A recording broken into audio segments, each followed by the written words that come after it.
우리가 6장 말씀을 함께 나누겠습니다.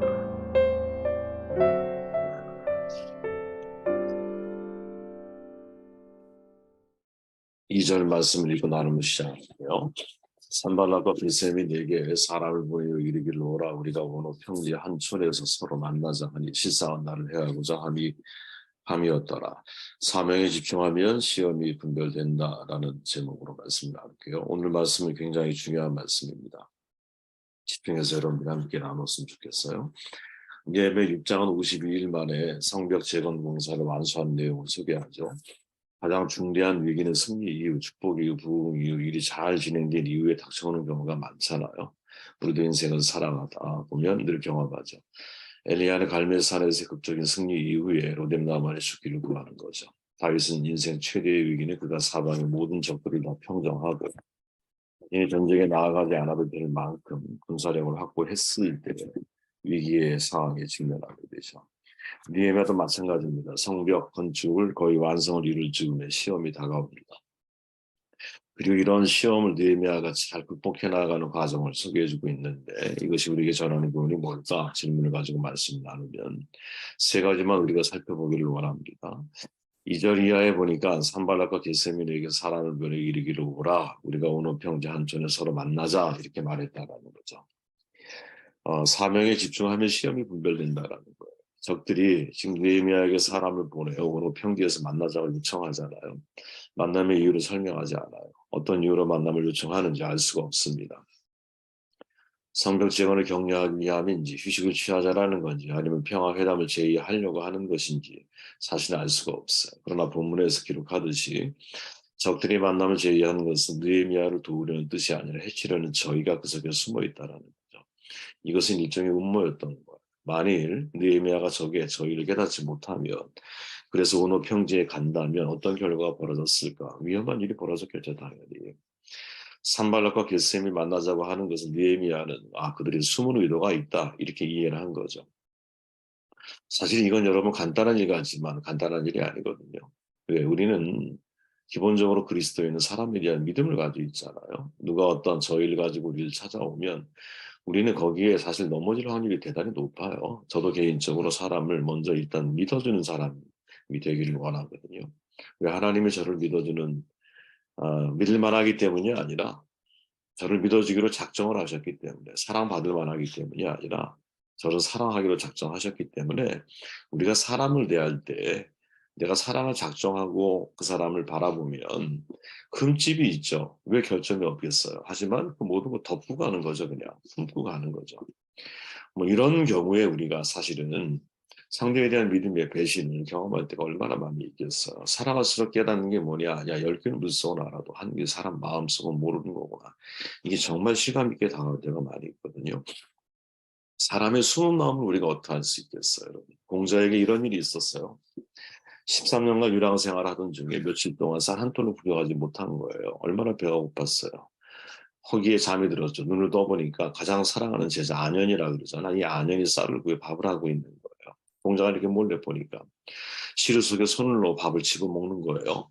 공자가 안현이 배고픔을 못 이겨서 몰래 밥을 먹었구나 이렇게 오해를 하고 야, 그 밥으로 제사를 드리며 먹자 이렇게 안현을 떠보았어. 그 안현이 말하기를 안 됩니다. 스승님, 아까 티끌 하나가 시루 속에 들어가서 제가 그 티끌이 묻은 밥을 걷어내 먹었어요. 이미 부정을 탔으니 제사상에 올릴 수 없어요. 이렇게 대답을 한 거예요. 가장 사랑했던 수제자를 자기가 오해를 한 거잖아요.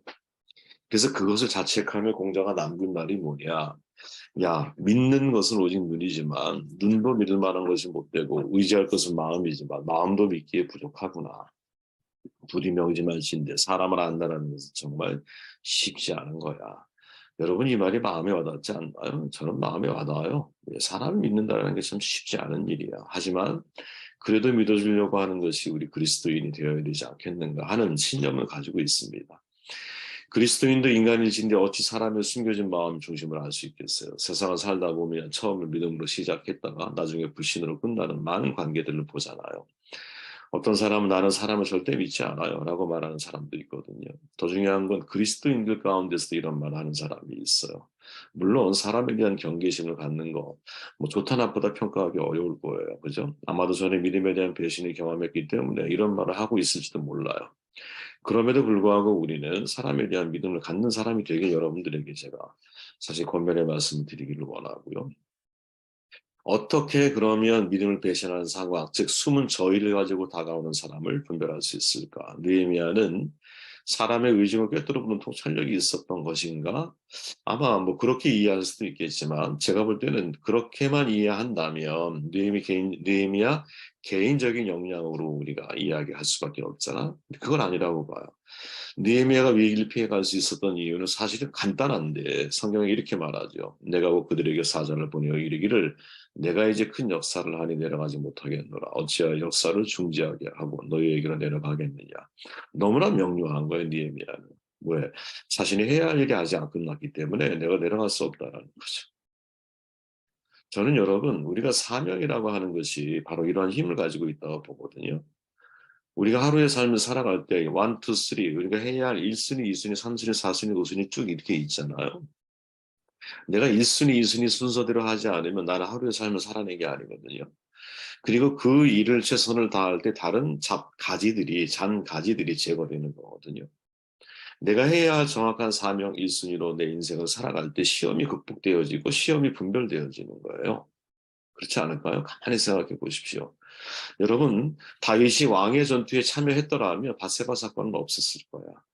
왕의 전투는 당연히 왕이 나가야 되는 거잖아요. 군사력이 아무리 훌륭하다 할지라도. 그러니까 자기의 사명인데 그 사명에 성실하지 못했을 때 시험이 나에게 다가오는 거거든요. 우리도 마찬가지라는 거죠. 느헤미야가 여러분 이 저희를 밝혀낸 건 그 사람 저희를 어떻게 들어갔다 와 모르지 사실은 모르는 거야. 하지만 느헤미야는 무엇? 아직 내가 여기에 온 목적이 무엇인데 이 성벽을 세우는 일인데 나는 이걸 완료하지 못했다. 이걸 어떻게 중지하고 내가 너를 만날 수 있겠느냐? 너무나 정당한 이유를 가지고 그것을 거절하는 거죠. 근데 그 거절이 시험을 극복하는 이유가 되고 있다라는 거예요. 그죠? 5절, 6절. 산바라지 다섯째는 그 종자의 손에 봉하지 않은 편지를 들려 내게 보냈는데 그 글에 이르기를 이방 중에 소문이 있고 가슴으로 말하기를 너와 유다 사람들이 모반하려 하여 성벽을 건축한다 하나니 내가 그 말과 같이 왕이 되려 하는도다. 야, 진짜 심각한 비방을 시작을 하죠. 다섯 번째까지 산발라시 느헤미야를 괴롭히고 있는 거예요. 첫 번째 계획의 실패로 돌아가죠. 적들은 악성 루머를 만들기 시작을 해요. 두 번째 음모 진행이죠. 내용이 뭐냐? 네가 사람들을 선동해서 네가 왕이 되려고 하는 거구나. 성벽 건축 이유가 뭐냐? 세력을 확보해서 권력을 얻기 위함이라는 거죠. 아주 의도적으로 헛소문을 퍼뜨려서 사람을 난처하게 만드는 경우 주변에 흔히 경험한 일들이거든요. 여러분도 많이 경험해 보셨을 거예요. 저도 많이 경험해 봅니다. 야고보의 말이 있잖아요. 야, 작은 불, 혀 하나가 다 태우는 거야. 그렇죠? 혀 하나가 진짜 지옥불을 만들어내는 거거든요. 그죠? 사람들이 의도적으로 한 사람을 죽이기 위해서 악한 말을 할 때 이거 참 정말 괴로운 이런 비방과 중상모욕 이런 것들은 여러분 공동체를 완전히 와해시킬 수 있잖아요. 그죠? 사분을 만들 수 있거든요. 나는 누구인가 누구에게도 치명적인 타격을 가할 수 있는 힘과 기술을 갖고 있다. 나는 상대를 죽이지 않고도 눌러 이길 수 있다. 나는 가정과 교회와 국가를 파괴한다. 나는 어떤 건강한 사람의 건강도 파괴할 수 있다. 나는 어떤 담대한 사람의 인생도 파괴할 수 있다. 나는 날개를 타고 바다를 여행한다. 순결한 사람들에게는 무력하며 정의로운 사람들에게는 무력하다. 나는 진리와 정의와 사랑을 경멸한다. 나는 나의 희생에 전 역사에 전 나라에 갖고 있다. 나는 바닷가의 모래알보다 더 많은 노예를 거느리고 있다. 나는 결코 망각하지 않는다. 나는 결코 용서하지도 않는다. 내 이름은 중상모략이다. 이게 저널지에 나온 블레이크라고 한 사람이 쓴 내용의 일부인데 너무 잘 설명을 했죠. 그죠? 새치혀로 만들어낼 수 있는 파괴적인 결과들. 정말 이 몇 문장 속에 중상모략이 얼마나 강력한 힘을 가지고 있는지를 깨달을 수 있는 거예요. 그죠? 저널리즘에서는 여러분 이 중상모략에 대해서 미리 계산된 악이라고 부르거든요. 이게 무슨 말이냐? 악인데 이게 과실치사처럼 의도하지 않은 악의가 아니야. 완벽하게 계산이 돼서 어떠한 목적, 즉 해칠 목적을 가지고 진실을 거짓으로. 그죠? 여러분 사실과 진실은 다르다 그랬잖아요. 여러분 사실만 가지고 우리가 사진 제가 이렇게 보여드렸죠. 이 사진만 보면 사실같이 하지만 전체의 상황을 놓고 볼 때는 사실도 부분적인 진실이 될 확률이 대단히 높거든요. 그러니까 사실을 가지고도 여러분 사람은 악의를 가지고 사람을 죽일 수도 있는 거예요. 이게 무서운 거거든요. 중상모략이. 에덴 동산에서 여러분 사탄이 한 짓이 뭐냐? 중상모략이잖아요. 하나님에 대한 중상모략. 뱀이 이렇게 말하잖아요. 너희가 결코 죽지 아니하리라. 하나님은 죽는다고 말했잖아. 너희가 그것을 먹는 날에 눈이 오히려 밝아져서 하나님과 같이 될 거야. 선악을 알 줄 하나님이 아신다. 이렇게 말하는 거죠. 사실이 아닌 이야기를 통해서 하나님을 중상모략하는 것이죠. 그죠? 그래서 악마에 대한 헬라어 단어는 문자 그대로 무슨 뜻이에요? 비방하는 자라는 뜻을 가지고 있거든요. 그래서 야고보 기자는 4장에서 중상모략을 이렇게 비판하죠. 형제들아 서로 비방하지 말라. 형제를 비방하는 자나 형제를 판단하는 자는 율법을 비방하고 율법을 판단하는 것이라. 내가 만약 율법을 판단하면 율법의 준행자가 아니고 재판관이로다. 무서운 말이죠. 야, 너는 네가 재판관이 되면 우리는 심판을 받을 사람이지. 우리는 판사가 아니잖아요. 우리는 판사가 아니야. 하나님 앞에. 누구도 하나님의 판사로 서는 게 아니거든요. 나는 율법을 지켜야 할 사람이지. 그 율법을 심판하는 사람이 아니라는 사실을 절대로 잊으면 안 된다라는 거죠. 그렇기에 이 비방과 중상모략이라고 하는 것은 한 개인을 파괴할 뿐 아니라 공동체 나아가 국가를 파괴시킬 수 있는 아주 무시무시한 거죠. 그 일을 지금 느헤미야가 반복적으로 경험하고 있다라는 거예요. 여러분 과거 청교도들이 과거에 자신이 중상모략의 범죄를 짓지 않기 위해서 어떤 사람에 관한 소문을 들을 때 자신이 어떤 태도를 취해야 할지에 대해서 행동 원칙을 결정을 했거든요. 네. 이런 일이 뭐 너무 자주 벌어지니까 야 내가 이런 소문을 들었을 때 어떤 행동의 원칙을 가지고 행동을 해야 한다라는 것을 정했다라는 거. 그래서 남에 관한 나쁜 소문을 듣게 되면 이 청교도들이 가지고 있었던 세 가지 질문이 있는데 이 질문을 통해서 자기의 언어 생활을 조정하는 거예요. 첫째가 뭐냐? 이것이 사실에 근거한 소문인가? 여기 있죠. 둘째, 내가 이것을 본인에게 확인했는가? 셋째, 그것이 사실이라 할지라도 내가 들은 말을 다른 사람들에게 전달하는 것이 하나님께 영광이 되고 형제들에게 유익한가? 저는 여러분 이 세 가지가 그리스도인인 우리가 가슴속에 품어야 할 뭐랄까 걸림장치라고 저는 생각을 하거든요. 어떤 이야기를 들었을 때 그게 팩트냐 이거야. 이게 진짜 사실에 근거한 소문이냐. 그리고 내가 그것을 본인에게 확인했는가. 또 사실이라 할지라도 이걸 내가 발설하는 게 하나님께 혹은 사람들에게 유익한가. 여러분 이 세 단계를 만약에 걸쳐서 우리가 들은 소문에 대해서 소화할 수 있는 능력을 가지고 있다면 저는 그 공동체는 참 희망적이고 뭐랄까 아주 좋은 공동체가 될 확률이 높다. 이렇게 저는 생각을 하거든요. 그렇다면 느헤미야는 어떻게 대처했느냐 이게 중요한 거죠. 오늘 본문에 보니까 8절에 이렇게 말하죠. 나는 그에게 회답을 보냈다. 당신이 말하는 것은 사실이 아니요. 당신이 마음대로 생각하여 꾸며낸 것일 뿐이요. 그들은 우리에게 으름장을 놓았다. 그렇게 하면 우리가 겁을 먹고 공사를 중단하여 끝내 완성을 못할 것이라 생각하는 것이다. 하나님 나에게 힘을 주십시오. 이렇게 끝내요. 느헤미야는 적들의 중상모략이 꾸며낸 이야기라는 사실을 회답으로 그들에게 보내 사람들에게 말을 해요. 그리고 결론이 뭐냐? 하나님 나에게 힘을 주십시오. 이렇게 기도하는 것이죠. 이게 무슨 말이냐 여러분? 내가 중상모략 비방의 소리를 들었을 때 그 말에 귀를 기울이지 말고 그 소문에 귀를 기울이지 말고 하나님께 내 시선을 모으라는 거지. 삶을 살다 보면 여러분 나를 화나게 하고 근거 없는 말로 사람을 비방하는 일이 생겨나거든요. 그럴 때 여러분 일일이 거기에 대꾸하는 사람들이 있어요. 저는 결과가 좋은 거는 거의 본 적이 없어요. 그건 대꾸할 문제가 아니에요. 여러분 이 말을 다스리는 분이 하나님이라는 사실을 믿어야 돼요. 그리고 그 말이 다시 부메랑이 돼서 그 사람에게 되돌아갈 것을 믿어야 되는 거예요. 우리가. 하나님의 신원하심을 기다려야 되는 거거든요. 그 중상모략과 비방과 가십에 내가 귀를 기울이고 거기에 반응하기 시작하면 그리고 내가 또 다른 말을 나의 뭐랄까요 진실함을 증명하기 위해서 상대를 비방할 수밖에 없잖아.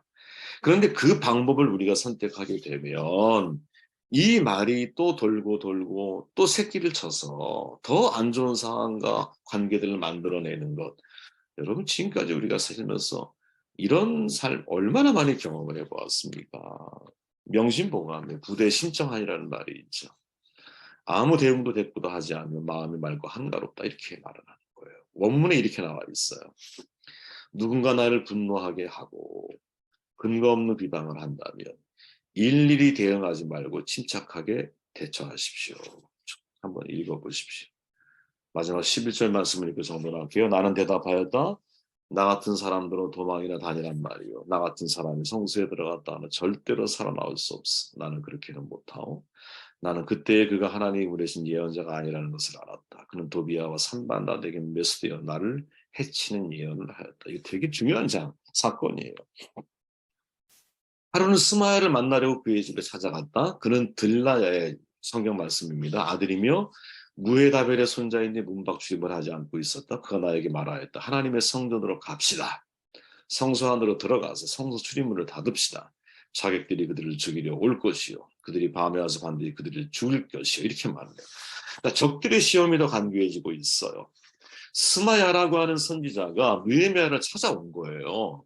그리고 저기 너를 죽이러 올 거니까 성전 안으로 들어가서 네 목숨을 유지하라. 이렇게 말하고 있는 거예요. 그런데 이 말을 느헤미야가 딱 듣는 순간 저 사람이 가짜구나. 나는 판단을 하게 됐다라는 거야. 왜 그럴까요, 여러분? 왜 이런 판단을 하게 되었을까, 느헤미야가? 성전에 머물 수 있는 사람은 제사장과 레위인밖에 없기 때문에 그럼. 이게 무슨 말인지 이해가 되시죠, 여러분? 그는 정확한 말씀의 원칙을 가지고 있는 거야. 자, 12절에 나는 그때에 그가 하나님이 보내신 예언자가 아니라는 것을 알았다. 그는 도비아와 산발라덱의 메스되어 나를 해치는 예언을 하였다. 왜 이렇게 깨달을 수 있느냐? 어떻게 선지자가 하나님이 이미 성전 안에 머물 수 있는 사람을 규정을 해 놓았는데 그 하나님의 말씀을 상황에 따라서 내 목숨을 유지하기 위해서 성전에 들어가. 이게 옳은 거야. 이렇게 말을 할 수 있느냐? 저건 하나님의 말씀이 아니라는 거지. 원칙에 집중하면 여러분 거짓이 보이는 거예요. 이건 제가 사실은 많이 하는 방법이거든요. 제 개인적으로. 어떤 분이 예를 들어 아주 메시지를 전하는데 듣기에 너무 좋은 말씀을 하셨어. 근데 제가 하는 한 저 말씀이 성경에 있는 하나님의 뜻이 아니야. 제가 묵상하고 있는. 그럴 때는 일단 절대로 그 말을 믿지 않아요. 받아들이지 않아요. 성경의 원칙에서 벗어나 있는 거예요. 이게 제일 중요한 기준이에요. 그런데 그런 선택을 했을 때 물론 전제는 성경을 제가 명확하게 알고 있어야 되는 거지. 하지만 지금까지 어쨌든 가지고 있었던 하나님 말씀에 대한 원칙을 가지고 그 원칙에서 벗어나 있는 것들에 대한 뭐랄까 이렇게 수용 거부를 제가 했을 때 훨씬 더 좋은 결과가 있었다는 것을 깨닫게 돼요. 여러분에게 이 세 가지 은혜가 있기를 정말 인생을 살면서 너무 중요한 세 가지 원리가 아닌가 하는 생각을 하게 되었습니다. 말씀을 듣고 기도하시고